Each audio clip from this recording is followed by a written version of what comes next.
শীতের সবজি দিয়ে ইউনিক ও ভীষণ মজার একটি নাস্তা রেসিপি শেয়ার করছি। আসসালামু আলাইকুম। শীতের সবজি দিয়ে তো অনেক রকমের নাস্তা খেয়েছেন, আজকে সম্পূর্ণ ইউনিক একটি নাস্তা রেসিপি শেয়ার করছি। বাচ্চারা তো ভীষণ পছন্দ করবে আর তৈরি করাও খুব সহজ। হাতের কাছে থাকা অল্প কয়টা উপকরণ দিয়ে তৈরি করে নিতে পারবেন।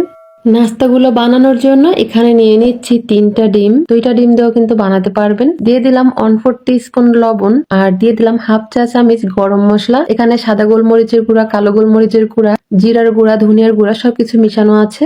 এখন ভালো করে ফেটিয়ে নিচ্ছি। আপনারা চাইলে আপনাদের পছন্দ মতো মশলা দিতে পারেন।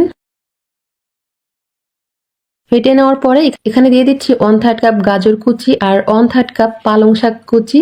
আমি আমার পছন্দ মতো সবজি দিয়েছি, আপনারা চাইলে আপনাদের পছন্দ মতো সবজি দিতে পারেন। একটু মিশিয়ে নিলাম আর এখানে দিয়ে দিচ্ছি 1 চামচ শুকনো মরিচের গুঁড়া, 1 চিমটি পরিমাণ হলুদ, 1/4 টিস্পুন ভাজা জিরার গুঁড়া। এখন সবকিছু ভালো করে মিশিয়ে নিব।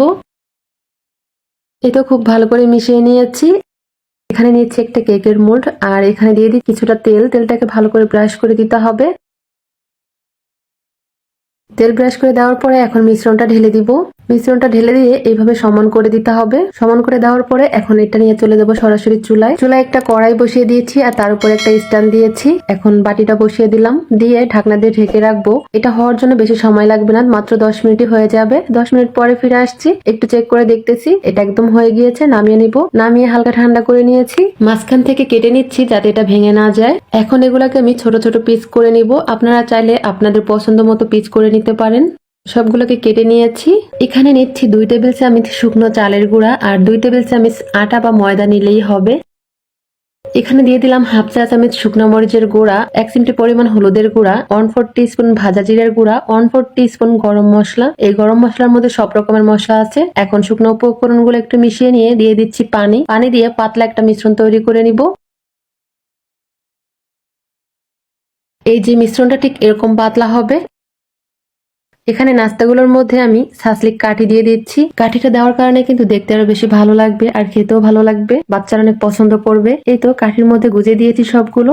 এখন এগুলোকে আমি এই ময়দার মিশ্রণের মধ্যে চুবিয়ে নিব। এইভাবে নাস্তার গায়ে মিশ্রণটাকে লাগিয়ে নিব আর লাগিয়ে সরাসরি তেলের মধ্যে দিতে হবে। এখানে প্যানে কিছুটা তেল হালকা গরম করে নিয়েছি আর এখন নাস্তাগুলো দিয়ে দিচ্ছি। চুলার আঁচ মিডিয়াম টু লোতে রেখে নাস্তাগুলো ভেজে নিতে হবে। নাস্তাগুলোকে উল্টে পাল্টে ভেজে নিব।